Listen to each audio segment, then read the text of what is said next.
du guten Herr, du hörst ganz Menschheit aus dem selwichten Stammerschaf. Du hörst bestimmt, dass sie all zum nämlichen Stot gehören.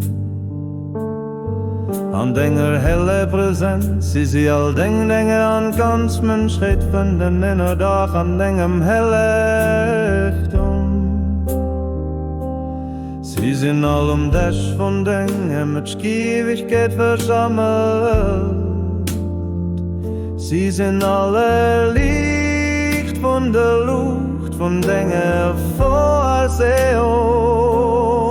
Oh Gott, du bist gut zu jedem, du suchst für jederin, du passt auf jederin, ob du gehst jederin im Leben, du hörst jederin im Talent, auf Fähigkeiten, Kinder, Liege, sie an mir von Dingen, erbarme Geduld.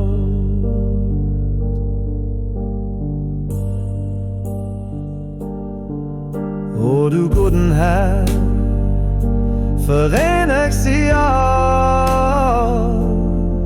Los Religionen sich ins Kinder vereinigt Nationen, für das sie in den Ade wie eng Familie sind.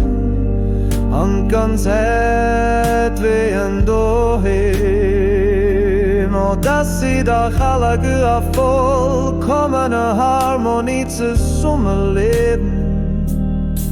Oh Gott, hilf du der Wandel von der Einheit, von der Entscheid. Oh Gott, der richte größte Frieden schmilzt du. Oh Gott, Herz zusammen.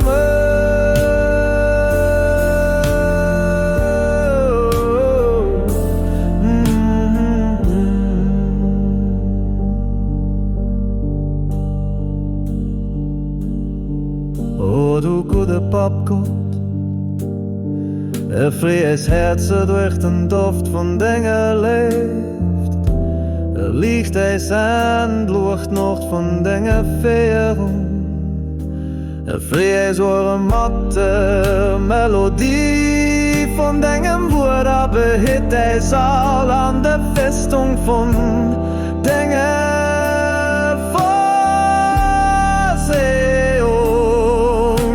Der Mächtigen